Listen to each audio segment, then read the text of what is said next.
যে নাভিতে হাত বাঁধবে তার নামাজ হবে না। আরেকজন বলছে যে বুকে হাত বাঁধবে তার নামাজ হবে না। তাহলে বুকেও হবে না, নাভিতেও হবে না, দুই জায়গায় হবে না, নাজায়েজ। সলিমুদ্দিন মিয়া নামাজ পড়তে গিয়ে এখন চিন্তা করলো দুটোই তো হবে না, এখন হাতটা রাখি কই? আল্লাহু আকবার, কপালে হাত নিয়ে গেছে। কোথায়? কপালে। তাহলে আপনার ফতুয়াই যদি হাত কপালে যায়, তাহলে সেই ফতুয়া মুসলিম সমাজের জন্য নিরাপদ না বিপদ? বিপদ। ইন্নামাল মুমিনুনা ইখওয়া ফাসলিহু বাইনা আখওয়াইকুম ওয়াত্তাকুল্লাহ। দেখেন আল্লাহর তাআলার কথার ওজন কত। মুমিনরা ভাই ভাই, ফাসলিহু ঠিকঠাক কর, ওয়াত্তাকুল্লাহ ঠিকঠাক করতে না আমারে ভয় করিস, পেঁচ লাগাবি না। কার কথা? কার কথা? আল্লাহর কথা। ভ্রাতৃত্বের বন্ধন অটুট, ইস্পাত কঠিন সিদ্ধান্ত নিয়ে ভ্রাতৃত্বকে মজবুত করে, সম্প্রীতি তৈরি করে এদেশের কিছু নাস্তিক মুরতাদদের বিরুদ্ধে ঝাঁপিয়ে পড়তে হবে মুসলমান। সময় এসেছে, সজাগ থাকতে হবে। শত্রু কিন্তু এখনো উকি মারার চেষ্টা করছে। চতুর্দিক থেকে শকুনরা বিভিন্ন ধান্দায় আছে, কখন মরা গোশত খাবে ধান্দায় আছে। সুযোগ দেওয়া যাবে, পাহারা দিতে হবে মুসলমানদেরকে। আল্লাহ কবুল করুন, জোরে বলে আমিন, আরো জোরে আমিন। সম্মানিত ভাইয়েরা, নমরুদ কিন্তু জানতো না আমার মৃত্যু এমন ভাবে হবে, ন্যাংরা মশা আমার মাথার মধ্যে ঢুকবে, এটা নমরুদ জানতো না।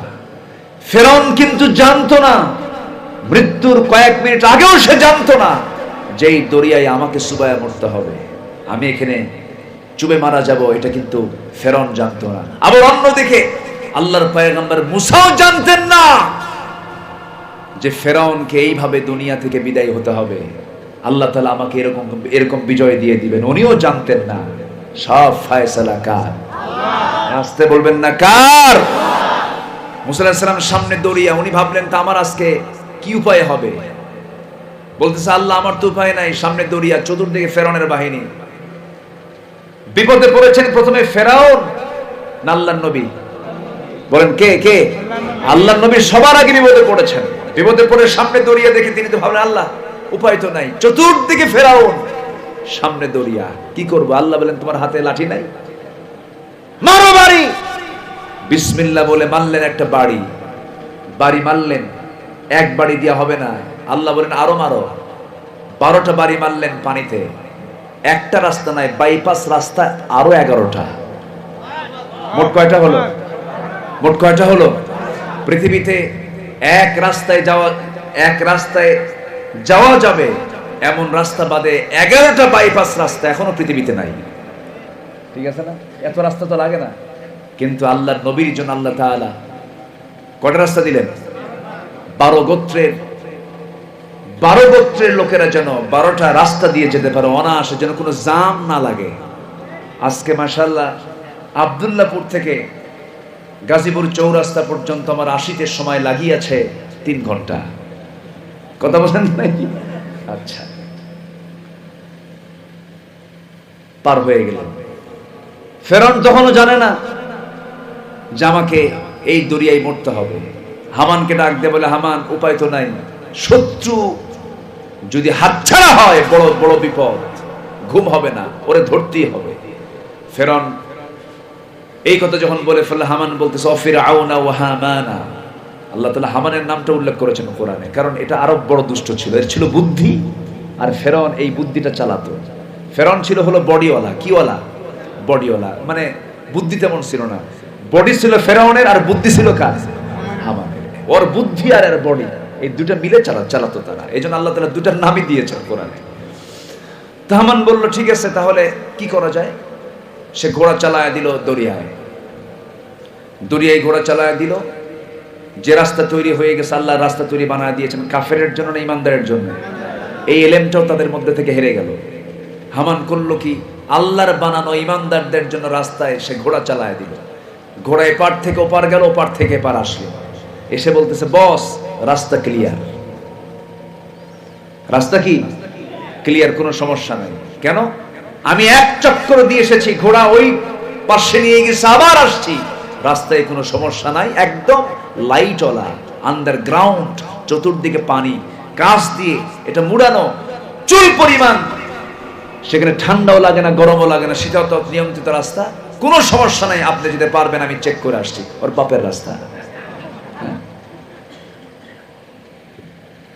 যখন মরার সময় হয় টের পায় না, মাত্র 45 মিনিট সময় পেয়েছি, ঠিক কিনা? কয় মিনিট? গুনে গুনে 45 মিনিট। ফেরন টের পায় নাই। ফেরন বলল, হামান চলো। হামান সামনে যায়, কিন্তু ফেরন পিছনে যায় 2 হাত আর পিছায় 3 হাত। ভাবে হামান কাম তো সারতেছি মনে হয়, না, কোনো চিন্তাই নাই। ঠিক মাঝখানে যখন চলে গেছে, আল্লাহ তো সব প্ল্যান করেই রাখছেন। ওয়া মাকারু ওয়া মাকারাল্লাহু, আল্লাহু খায়রুল মাকিরিন। ঠিক মাঝখানে যখন চলে গেছে, আল্লাহ তাআলা পানির মালিক, পানি কার কথা শুনবে? পানিকে অর্ডার দিলেন, ভেঙ্গে পড়ল। এখন বলতেছে, মুসা আমারে বাঁচাও। দাম বলেন তো, ওর কি ঈমান ঠিক আছে? মুসা বাঁচাবেন না আল্লাহ বাঁচাবেন? মুসা আমারে বাঁচাও। বাঁচার জন্য কত চেষ্টা করলো। একটা দেশের, আমরা লজ্জিত, একটা দেশের টপ ধনী, 1 নাম্বার ধনী দরবেশ, তার মাথার চুল আর দাড়ি এত সুন্দর, আমার মনে হয় দেশের কোন আলেম ওলামার চেহারা এত সুন্দর না। মাথার চুল আর দাড়িতে কোথাও কোনো কালো নাই, সব সাদা ফরফরা, মানে মনে জিব্রাইল নাজিল হয়েছে, এত সুন্দর চেহারা। এই লোকের এই চেহারা বিকৃত হবে, এটা মানুষ তো বিশ্বাস করার কথা না। ও ভাবছে দেখি এটা ধোকা দেওয়ার চেষ্টা করছে। করলো কি? দাড়ি কাটলো, মাথার চুল সাদা, এখন কি করা যায়, এটা কালো বানালো। তাহলে মাথার চুল ছিল সাদা, কি বানালো? কালো। আবার দাড়ি ছিল সাদা, কি করে ফেলছে? কেটে ফেলছে। ভাবছে আমারে চিনবে না। বন্ধুরে নিয়ে 2 জন নৌকায় চড়ছে, গোটা রাত ঘুরছে, রাস্তা খুঁজে পায় নাই। সকালবেলা ধরে ফেলছে যে দাড়ি মোছ নাই তো, আর কাটবে কি? প্রথমে তারে ধরছে, তার ধরার পরে যখন নিয়ে যাচ্ছে, তখন বলতেছে আমারে একা নিয়ে যাও কেন? ওই যে দরবেশ বসে আছে। কই দরবেশ? দরবেশের তো দাড়ি নাই, কিন্তু দাড়ি তো কাটছে ও, ওটাই দরবেশ। কি কথা কি বুঝতেছেন আপনারা? 7 দিন যেতে না যেতে আবার সিলেটে আরেক দরবেশ ধরা পড়লো। এটা দাড়ি কেটে দরবেশ, ওটা দাড়ি থুইয়া দরবেশ। সম্মানিত ভাইয়েরা, জিল্লতি, লাঞ্ছনা অবশ্যই আসবে যদি আলেমদের গায়ে হাত দাও। ইসলামকে নিয়ে যদি ষড়যন্ত্র করো, ফেরাউনদের পরিণতি তোমাদেরকে বহন করতে হবে। এটা এই যুগে যুগে তার সাক্ষ্য বহন করে চলছে, কিয়ামত পর্যন্ত এটা চলতেই থাকবে। সম্মানিত ভাইরা, মন তো চাচ্ছে কথা বলি, সময় তো চলে যাচ্ছে, কাটা, ঘড়ির কাটা ঘুরতেছে। আলোচনার ইতি আস্তে আস্তে আমি টানতে চাচ্ছি। আমার নবীজি মানুষ ছিলেন না ফেরেশতা ছিলেন? তাহলে যদি কেউ রাসূলকে ফেরেশতা মনে করে, তার ঈমানের সমস্যা আছে না নাই? আমার নবীজি মানুষ ছিলেন। এখন প্রশ্ন হলো, মানুষের দাম বেশি না ফেরেশতার দাম বেশি? বলেন কার দাম বেশি? উসজুদু লিআদম, হে ফেরেশতারা, তোমরা আমার মাটি দিয়ে তৈরি করা আদমকে তোমরা সম্মানজনক সেজদা দিয়ে দাও। মানুষের দামটা আল্লাহ রাব্বুল আলামিন বাড়ায়া দিয়েছেন, সম্মানটা বাড়ায়া দিয়েছেন, কিন্তু মানুষ তার সেই সম্মানকে যদি অক্ষুণ্ণ রাখতে চায়, যদি এটাকে যদি টিকে রাখতে চায়, শর্ত হলো গুনাহ থেকে তার বাঁচতে হবে। ইন তাজতানিবু কাবাইরা মা তুনহাউনা আনহু নুকাফির আনকুম সাইয়্যাতিকুম ওয়া নুদখিলকুম মুদখালান কারীমা। বড় বড় গুনাহ যদি ছেড়ে দিতে পারো, আমি আল্লাহ রাব্বুল আলামিন তোমাকে সম্মানজনক জান্নাত দিয়ে দেব। আমার বন্ধুগণ, লক্ষ লক্ষ টাকা দান, 14 বার হজ করা, তাহাজ্জুদ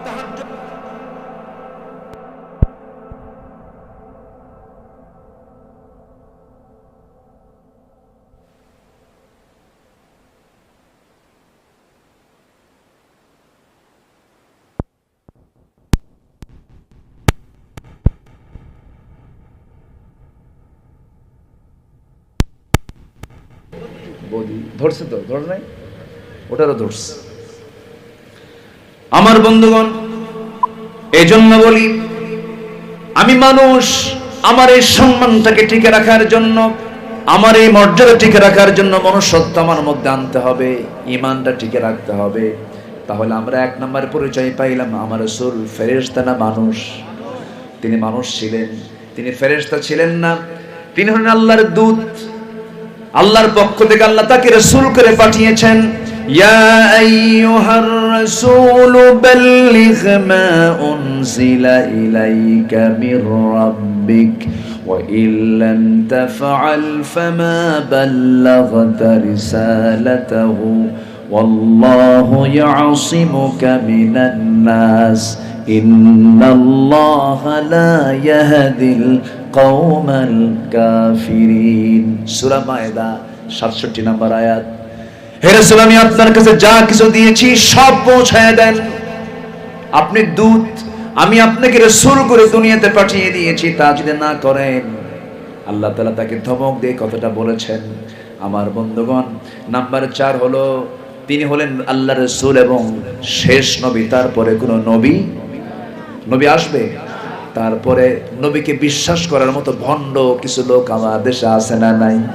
তাদের ব্যবসা বাণিজ্য আছে না নাই? তাদের পণ্য সামগ্রী আছে না নাই? তারা আমাদের বন্ধু না দুশমন? দুশমনগুলো খুঁজে চেনার দরকার আছে না নাই? আছে। শুধু আমি আপনার জন্য কথা বলছি না, আপনারা যারা বসে আছেন, প্রযুক্তির কল্যাণে গোটা দুনিয়ায় আগামীকালকে লক্ষ লক্ষ মানুষের কাছে আলোচনাগুলো চলে যাবে। একটু বসেন, আমাকে কথা বলার একটু সুযোগ করে দেন, কথাগুলো যেন সবার কানে কানে চলে যায়। আমার নবী যে শেষ নবী ছিলেন, আমার নবীর পরে কোন নবী আছে এটা যদি বিশ্বাস করে, তার ঈমান আছে না গেছে? ঈমান চলে গেছে। গোলাম আহমদ কাদিয়ানী নামে একটা ভণ্ড নবুয়তের দাবিদার, তার কিছু উম্মত, ভণ্ড উম্মত আমার দেশে আছে না নাই? আছে। তাদের কার্যক্রম আছে, তাদের বানানো মসজিদ নাম দিয়েছে, তারা মসজিদ বলা যাবে না, এটা উপাসনালয়। মসজিদ মুসলমানদের একমাত্র সেজদার জায়গা। আল্লাহ তাআলা তার পরিচয় দিতে নিয়ে, নবীর পরিচয় দিতে নিয়ে সূরা হাজাবের 40 নম্বর আয়াতে বলছেন, মা কানা মুহাম্মাদুন আবা আহাদিম মির রিজালিকুম ওয়ালাকিন রাসূলুল্লাহি ওয়া খাতামান নাবিয়্যিন ওয়া কানা আল্লাহু বিকুল্লি শাইইন আলিমা। তোমাদের নবী প্রাপ্তবয়স্ক কোনো পুরুষের তিনি পিতা নন। আল্লাহ তাআলা তাকে 4টা ছেলে দিয়েছিলেন, শিশু সন্তান দান করেছিলেন, 4টা ছেলে শিশু, কিন্তু প্রাপ্তবয়স্ক ছেলে সন্তান তার ছিল না। সবগুলো 7 বছর, 2 বছর, 3 বছর দুনিয়া থেকে বিদায় হয়ে গেছে। সন্তান 4 জন দিয়েছিলেন, ছেলের সন্তান আল্লাহ তাআলা তাকে। কিন্তু কেউ 2 বছরে জন্ম নিয়ে 7 বছর পর্যন্ত কাসিম রাদিয়াল্লাহু আনহু জীবিত ছিলেন, সব দুনিয়া থেকে বিদায় হয়ে গেল। নবীজির চোখে একটু পানি জমা হয়ে গেল। কাসিম যখন দুনিয়া থেকে বিদায় নিলেন, আম্মা জান খাদিজা রাদিয়াল্লাহু তাআলা আনহা তিনি কাঁদতেছেন। রাসূল বলছেন, খাদিজা, তোমার সন্তান চলে গেল, তোমার কষ্ট হচ্ছে নাকি? তিনি বলছেন, ইয়া রাসূলুল্লাহ, আমার সন্তান, কিন্তু বান্দা তো আল্লাহর। যেরকম সুবহানাল্লাহ। আমার ভাইয়েরা, আমার নবীজি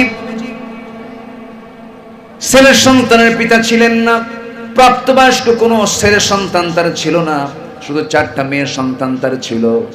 আমার বন্ধুগণ, রাসূলকে ছেলের সন্তান দিয়েছিলেন, ছোট অবস্থায় দুনিয়া থেকে বিদায় করে দিয়েছেন আল্লাহ তাআলা।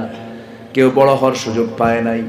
কিন্তু এইদিকে কাফের মুশরিকরা এটাকেও দোষ মনে করে বলল, মুহাম্মদ তুমি কেমন নবী, তোমার আল্লাহ তোমার বেটার সন্তান নিয়ে যায়, ছেলের সন্তান নিয়ে যায়, তুমি লেজ কাটা নির্বংশ। যেরকম নাউযুবিল্লাহ, যেরকম নাউযুবিল্লাহ। আমার বন্ধুগণ, নবীজির বিরুদ্ধে এমন কথা যখন বলা হলো, আমার নবীটাকে, তার মর্যাদা কি, তার ব্যক্তিত্ব কি, আমার নবীর বিরুদ্ধে এমন কথা আমার আল্লাহর সহ্য হলো না। পুরোপুরি 3টা আয়াত সম্বলিত একটা কমপ্লিট আয়াত নবীর শানে নাজিল করে দিলেন। আল্লাহ তাআলা নিজে বলছেন, হে রাসূল, আপনাকে তারা বলতেছে লেজ কাটা, আমি আপনাকে বলে দিচ্ছি, ইন্না আ'তাইনাকাল কাউসার ফাসাল্লি লিরাব্বিকা ওয়ানহার ইন্না শানিআকা হুয়াল আবতার। আমি আপনাকে হাউজে কাউসার দান করেছি, সালাত আদায় করুন, কুরবানি করুন। আপনাকে যারা বলে লেস কাটা, তারাই হলো লেস কাটা। আমার রাসূলকে গালি দিয়েছে আবু লাহাব, আল্লাহ আবু লাহাবের বিরুদ্ধে তার নাম দিয়ে একটা সূরা নাজিল করেছেন। আল্লাহু আকবার বলেন। আমার রাসূলকে সবচেয়ে বেশি ভালোবাসেন তিনি আমার কে? আসতে বলবেন না, তিনি আমার কে?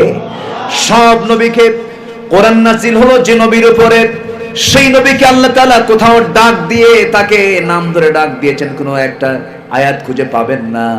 কিন্তু এই ইয়া আইয়ুহান নবী কোথাও আল্লাহ তাআলা তার নামটা ধরে ডাকেন নাই। কেন ডাকেন নাই? সম্মান দিয়েছেন, মর্যাদা দিয়েছেন। এত সম্মান মর্যাদা পৃথিবীর কাউকে দেওয়া হয় নাই। তিনি হচ্ছেন আমার নবী মুহাম্মদ সাল্লাল্লাহু আলাইহি ওয়াসাল্লাম। আমার নবী হচ্ছেন সর্বশেষ নবী। তিনি ছিলেন নিষ্পাপ মাসুম। আল্লাহ তার ব্যাপারে বলছেন, আল্লাহ রাব্বুল আলামিন বলেন সূরা ফাতিহা প্রথম দিকে বলছেন লিয়াগফিরা লাকাল্লাহু মা তাকাদ্দামা মিন যামবিকা ওয়া মা তাআখার। জোরে বলুন আল্লাহু আকবার। আবার আমার নবীর মাঝে কোনো রুবুবিয়্যাত নাই, তিনি কোনো রব নন, তিনি কোনো গায়েব জানতেন না।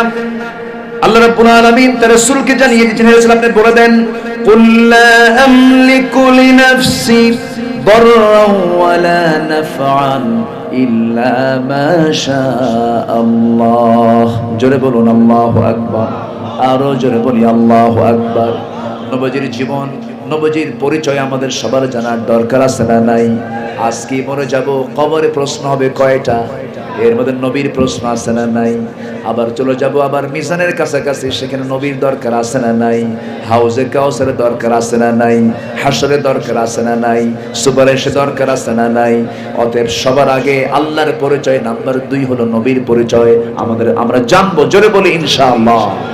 আল্লাহ কবুল করুন, আল্লাহ কবুল করুন, আল্লাহ কবুল করুন। ফজর নামাজ সবাই পড়বেন তো নাকি? ফজর পড়বেন কারা কারা? হাত তুলে দেখান দেখি। জোরে বলি ইয়া আল্লাহ, আরো জোরে ইয়া আল্লাহ। আমাদেরকে 5 ওয়াক্ত সালাত আদায় করার তৌফিক তুমি আল্লাহ দিয়া দাও। জোরে বলি আমিন, আরো জোরে আমিন। আলেম ওলামাদের গড়া সংগঠনের উদ্যোগে আজকের এই মাহফিল রায়মণি, হ্যাঁ রায়মণি, জেলার নামও তো ময়মনসিংহ, মোমেন শাহী, হ্যাঁ সোনামণি যেন হয়ে যায় না? আচ্ছা আলহামদুলিল্লাহ। সবাই বসেন।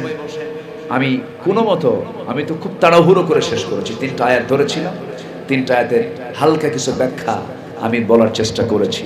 সম্মানিত ভাইয়েরা, আলোচনা যখন শুনতে যাবেন কারো, আপনাকে আদর্শ শ্রোতা হতে হবে। আগে দেখবেন যে কোনো নির্দিষ্ট আয়াত আছে কিনা, নির্দিষ্ট হাদিস সামনে আছে কিনা। আলোচকের আলোচনা সুন্দর করার জন্য শ্রোতাদের সতর্ক হওয়ার দরকার আছে না নাই? শ্রোতা সতর্ক হলে আলোচকও সতর্ক হয়ে যাবে। আল্লাহ তাআলা আমাদের আদর্শ শ্রোতা এবং আদর্শ বক্তা হওয়ার তৌফিক দান করুন। জোরে বলি আল্লাহুম্মা আমিন। এই আশাবাদ কামনা করছি। আমি আমার কথা বাড়াবো না, কথা শেষের দিকে চলে আসছি। এখানে মাদ্রাসা সামান রেজাউল করিম ইব্রাহিমি ভাইয়ের না মাদ্রাসা একটা আছে, আচ্ছা বড় ভাইয়ের মাদ্রাসা একটা আছে, সেখানে কি ছাত্র না ছাত্রী? সেখানে ছাত্রী বালিকা। আলহামদুলিল্লাহ। যে মাদের দিন শেখা দরকার আগে না পরে? আগে, কারণ ওই মার পেটেই তো মানে সন্তান পৃথিবীতে আসার জন্য প্রস্তুতি নিয়ে নেয়, আগে থাকে মার পেটে। এজন্য মাকে আলেমা হওয়া দরকার। আপনার সন্তানকে চোখ বন্ধ করে আলেমা বানাবেন, মেয়েটাকে কোরআন হাতে তুলে দিবেন, আপনার ওই মেয়েটা আম্মা জান আয়েশার মর্যাদা পেয়ে যাবে। আলহামদুলিল্লাহ। সবাই বসুন, আমরা দোয়া করি। আল্লাহ তুমি এই মাদ্রাসাকেও কবুল করে নাও, মাহফিল কমিটিকে তুমি আল্লাহ কবুল করে নাও। ছেলে মাদ্রাসাও আছে, ও বালকও আছে, আলহামদুলিল্লাহ। আরেকটা পাশে আরেকটা মাদ্রাসার অভাব নাই, আলহামদুলিল্লাহ। আল্লাহ সবাইকে দিন বোঝার, জি আল্লাহ সবাইকে দিন বোঝার তৌফিক দান করুন। জোরে বলি আল্লাহুম্মা আমিন। দিন মেনে চলার তৌফিক দান করুন। জোরে বলি আল্লাহুম্মা আমিন। এই আশাবাদ কামনা করছি। ভাঙ্গাচোরা যতটুকু কথা হলো আসলে সবকিছুর একটা যৌবন কাল থাকে। মাহফিলের মূল যৌবন কাল হলো কি জানেন? মানুষ যাওয়ার পথে নয়, আলোচনা উঠতে হয় হলো আসার পথে। আসার পথে আলোচনা শুরু হলে তখন আলোচনার সৌন্দর্য থেকে যায়। আপনাদের মধ্যে পিছু তারা করছে যে আমি কখন বাড়ি যাব, ঘুম ধরছে, সব চাপ, নিম্ন চাপ, ঊর্ধ্ব চাপ, বিড়ি খাওয়া চাপ, সব চাপ আছে। তো এই চাপের মধ্যে আমি তো মহাচাপে ছিলাম। যা হয়েছে বলি আলহামদুলিল্লাহ।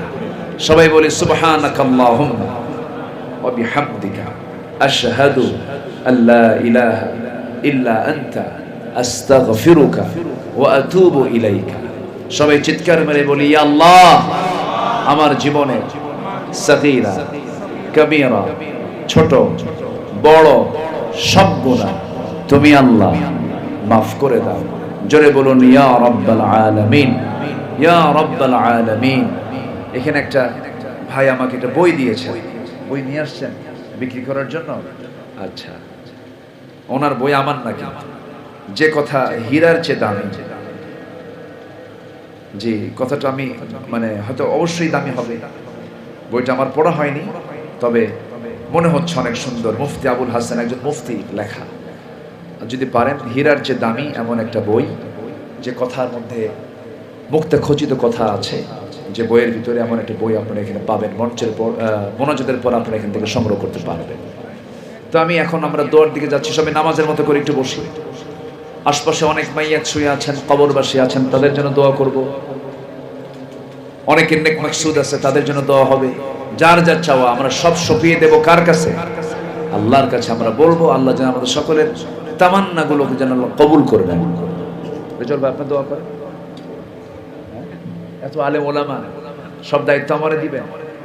হ্যাঁ জি, আসুন আমরা আল্লাহর কাছে চাই। জি, ক্যামেরাম্যানরা সবাই বসেন, আমরা দোয়া শেষ করি। জি, আল্লাহুম্মা আমিন। রব্বানা যালামনা আনফুসানা ওয়া ইল্লাম তাগফির লানা ওয়া তারহামনা লানাকুনান্না মিনাল খাসিরিন। لا تزغ قلوبنا بعد إذ هديتنا وهب لنا من لدنك رحمة إنك أنت الوهاب। গভীরাত নিঝুম রাত, ঝিমানো রাত্রিতে ঘরমাক্ত দেহ নিয়া মাগরিব থেকে শুরু করে নিয়া ঘন্টার পরে ঘন্টা তোমার বান্দাগুলো কোরআন শোনার শেষান্তে এসে ওই সমস্ত বান্দাগুলোকে নিয়ে কাঙ্গাল ফিকারের মতো দুটো হাত তোমার দরবারে পেতে আছি। আল্লাহ, গুনার দিকে নজর দিও না, বান্দা মনে করে